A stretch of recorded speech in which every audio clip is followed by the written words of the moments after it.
Welcome to the virtual drivers meeting for the 2021 season opener Rallycross at Riverdale Raceway. We're going virtual because it is unsafe to bring 100 people together in a small group to talk about racing. So we're going to do it via the interwebs. So you were sent a driver's info email in your inbox. It has tons of helpful information, links to more information if the email doesn't give you what you need. So be sure you have found that. You've clicked the link and signed the online waiver. You do need to sign the waiver online before Wednesday, before you show up. And this driver's meeting is actually in two parts. We have this one that you're watching right now, and then we will also link in the comments to a video about reading Rallycross cones. So if you're new to Rallycross, take the time, watch that video. It'll talk through how to navigate your way through the course, penalties, and hopefully that answers any questions you have about the course. Okay. Yeah. Okay. Let's move on to some general safety stuff. What you need to know. Okay. First of all, no guns, no drugs, no alcohol. It's basic stuff. For camping or when you paddock, just make sure you pick up your trash. We want to make sure that we leave the space cleaner than we found it.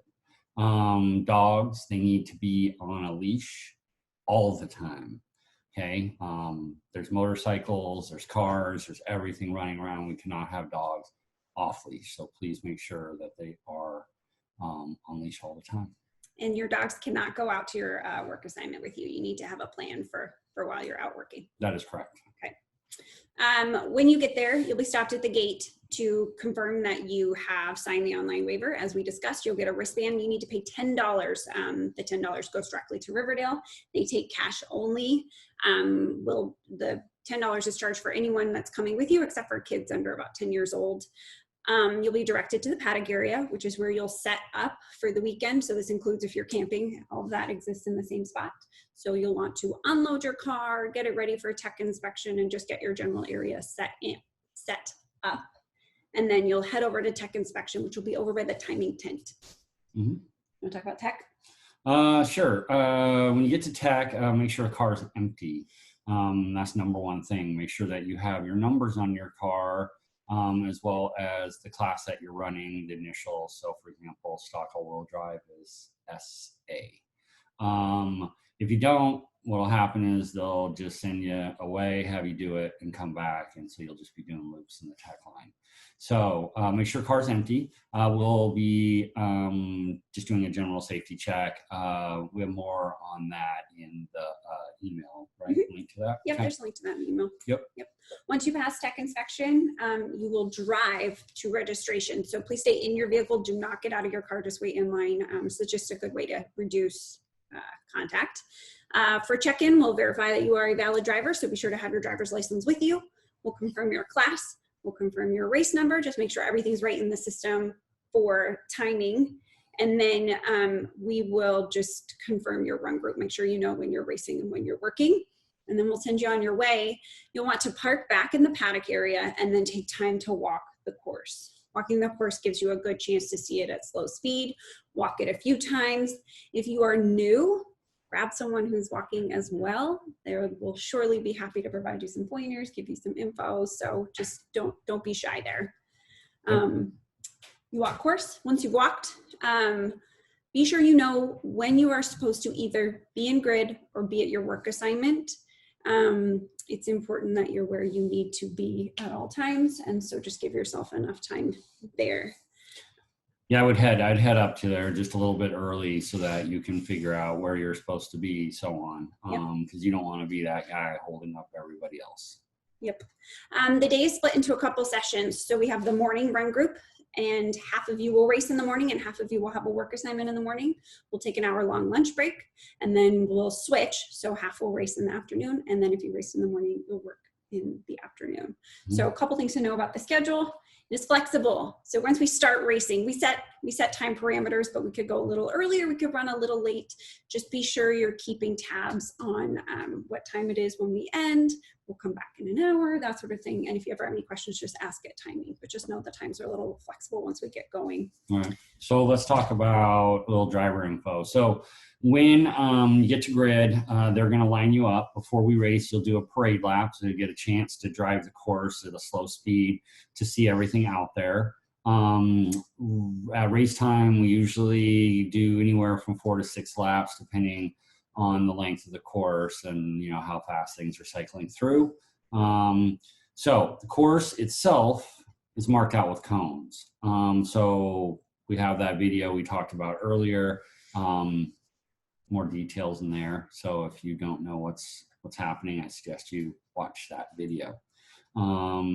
So penalties will be called in. So you get a penalty for hitting a cone or going on the wrong side of a gate. They'll be called in on the radio. And then we do have a local Wi-Fi available to see race times and where you are in your class. Yeah, so your race time is your cumulative time of how long it takes you to run the lap plus any time for penalties accrued. Correct.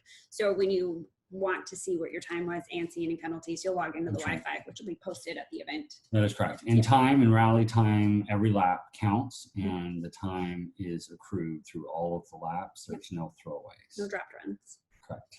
Okay. Yeah. Okay. So driver safety stuff. When you get to the line, we expect you to have your helmet on with the chin strap done. Okay. No cigarette hanging out. Well, believe it or not, I've seen that. Also, window has to be rolled up.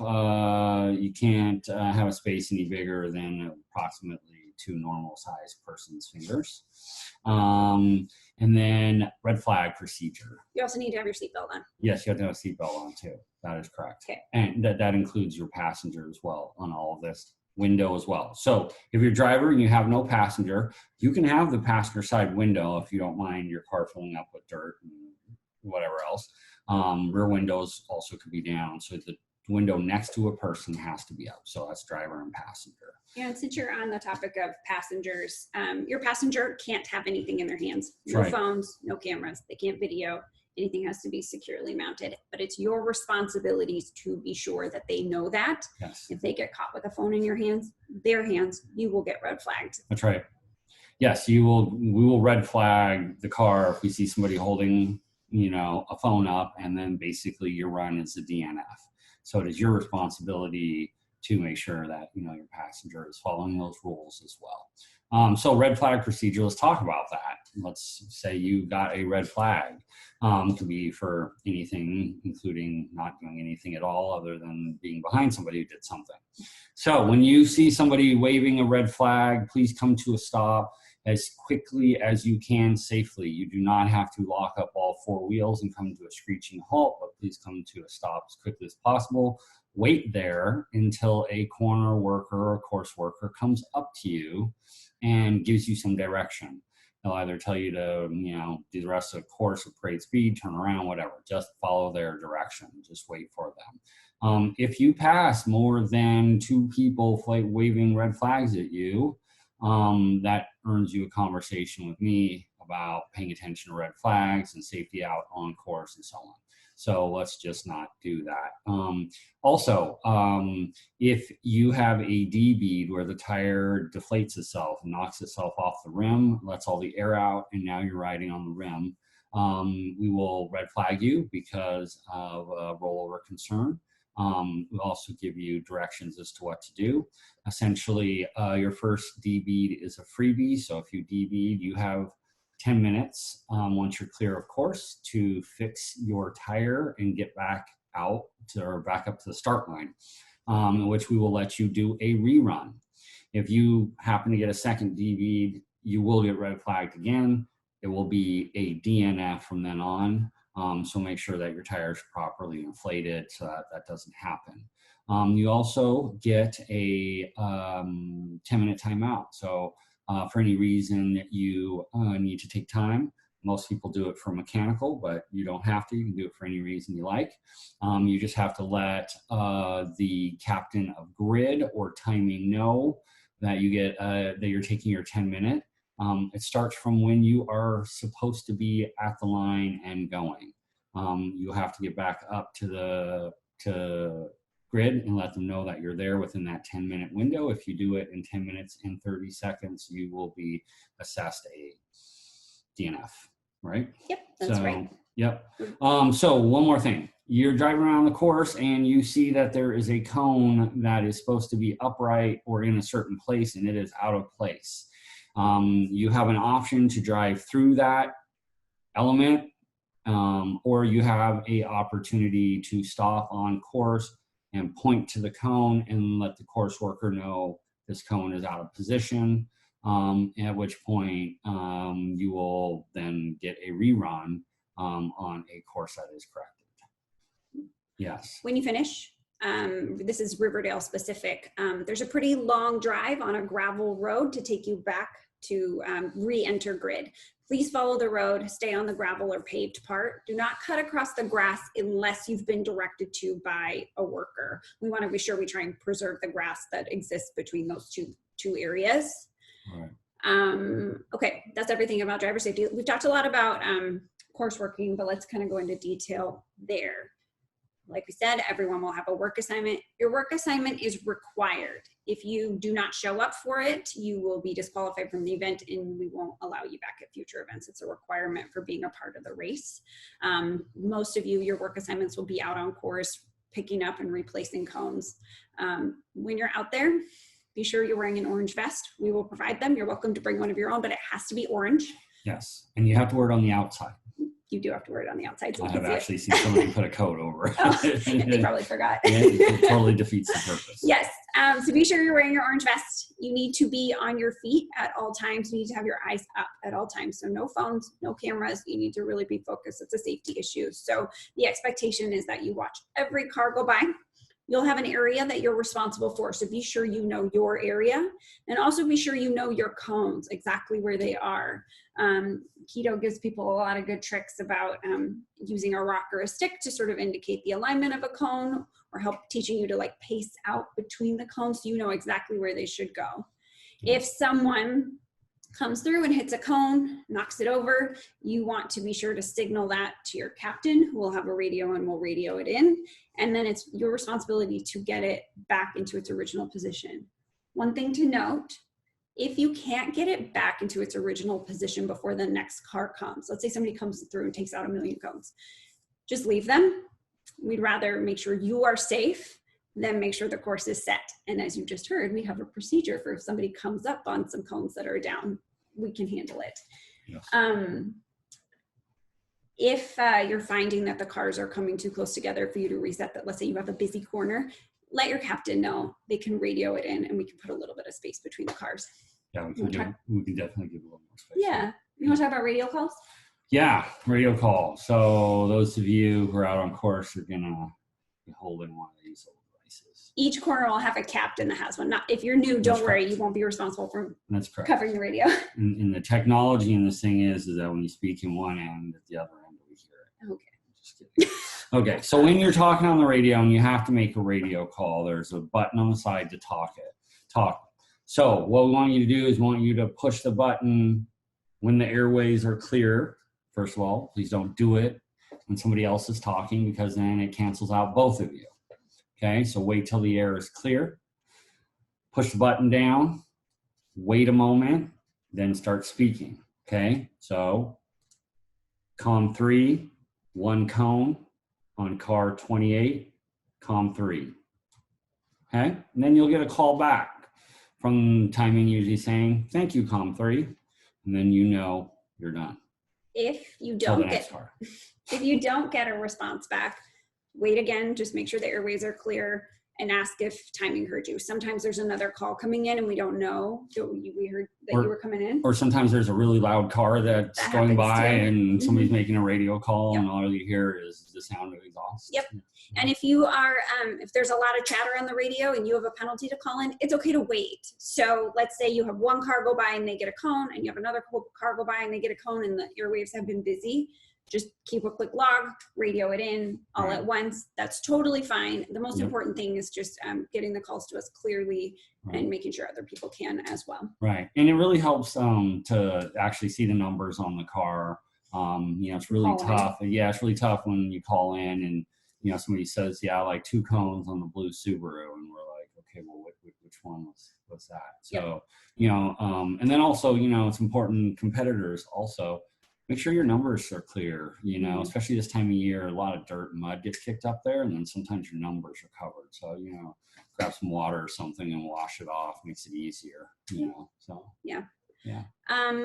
One more thing on the radios. If you're a captain, you'll head out to your station. You will be responsible for a radio check before we go hot. We need to make sure we have good communication with everyone out on course. So be sure you're listening for that. You also will be responsible for the fire extinguisher and the red flag. The fire extinguisher can stay put with the bucket you'll be given. The red flag needs to be in your hand, needs to be curled up, but you need to have it by your side. Yeah, you need to be holding it all the time while course is hot. Mm-hmm. So the last thing we want is there to be a situation where we need you to stop to a car and you have to run to your bucket and get your red flag and then start waving it. Yep. You need it in your hand, yes. So you may hear a call over the radio that just says, red flag, red flag, red flag. All you do, get out kind of in front of the cars. Please don't get run over. Make sure they can see you, wave the red flag, bring them to a stop. Listen carefully. You always want to be listening for your radio because the instruction may just be COM 1 and 2, red flag. The reason might be somebody has a D-bead and we want to let everyone else finish. No need to stop everyone. So just be sure you're listening, follow directions, and then we'll radio directions to you, telling you what you'll tell that driver to do. That's correct. However, I would like you to err on the side of throwing a red flag when you shouldn't, as opposed to not throwing a red flag when you should. Yep, last bit on red flags. Let's say you see someone with a D-bead, you see a car catching another car, there's an incident of some sort, and you feel it's appropriate to call a red flag. Make a quick, clear, concise radio call. I have a car catching another car, red flag, full course. That's fine. Be really clear and concise. Or car went off course, red flag. Just make it quick. Do not say, I think that maybe there's a, just Yes. keep the airways clear because then we'll ask a question we might need to confirm. Right. Yes. And if a car, like your COM 3 car stopped, say COM 3 car stopped on course, and then we will, we'll shut everything down up to COM 3. Yep. Yes. Yep. Great. Okay. Last thing about course working at Riverdale is that it is also a motocross track and there will be motocross people there. We do our best to keep the venue separated. However, we have had on many occasions, have motocross drivers pop out of the woods. So they'll go off and not realize that we have an event and they'll kind of come up the backside. If you are course working and you see a motorcyclist, Yes. wave them down, get their attention, ask them to stop, tell them to stop, and turn around and go back where they came from. They may not come through the venue where we're racing. It's an absolute terrible safety risk, and they're not insured under our insurance. So we need to be really clear that they just turn around. Yes. Riverdale also specific. Occasionally we get wildlife. Yes. And again, you tell them stop. No, I'm just kidding. You just let us know that the wildlife's coming in, and then we're going to do our best to chase them in a direction away from everybody. Yes. So as you maybe have learned, you'll be standing outside for half the day. Be sure you're prepared for the elements. So you don't want to, if you work in the morning, you don't want to then have to race in wet clothes if it's a rainy day. If it's cold, you just want to be sure you're warm enough. So bring layers, bring waterproof clothes, wear a hat, gloves, just prepare yourself. Mm-hmm. All right, last topic, everyone's favorite, safety and COVID requirements. You need to wear a mask at all times. So you do need to wear a mask at all times, you and anyone that is with you. It's your responsibility to make sure any of your guests know the rules as well. So unless you are in your car, masks must be worn. What Keto is demonstrating here is a really great way to have a mask available when you're racing so that when you get out of your car, you can just pop it up versus if you have an ear loop one, it can be hard to go get. You don't want to race with that around your neck. So masks at all time. 6 feet of distance from anyone that does not live in your household. We will have hand sanitizer on site. If you need some, please just ask. We'll have extra masks. If you need some, please just ask. Anyone not following rules will be asked to either follow the rules or leave if they can't. So no exceptions. The good news is we can actually have guests for the first time in almost a year, first time in 11 months. So we are allowed to have a limited number of guests. If you have someone you would like to bring, a friend, family member who doesn't live in your household, they must, well, or if they live in your household, they must sign the online waiver. That is how we're going to make sure we're meeting the requirements and keeping the entry under a certain amount. If they don't sign, they won't be able to get in. So please be sure that they do that in advance. Again, that is linked in your email. We will be limiting it to 200, isn't it? Per day. Yeah, 200 per day, which I don't think we're going to have a problem with, but just know that we do have that cap. Yep. And obviously drivers and, you know, their plus ones are first. Yes. And then we count after that. Yep. For the others to get to the 200, just to be clear. And we have two big responsibilities here. One is to keep everyone safe. Like, we Right. really care about you guys. This is why we have safety rules for everything. And so all of these protocols are here to keep all of you safe. The second thing is to make sure we can keep racing. Right. So if someone, let's say they send out a health inspector and we're not following the rules, we wouldn't be able to race in the future. So that's why we're so strict on things. That's why there's no exceptions about the masks and the distancing rules. So please just make sure you follow them. Anyone you're bringing follows them. They sign the waiver, all that good stuff. Just part of the deal for running events right now. Yep. So you have the cone video to go watch. You have an email that has a lot of great information in it. If you have any other questions beyond that, please just send us an email before the event. It's info@nwrallyassociation.com. Just know that we don't get great cell reception at the venue. You may not either.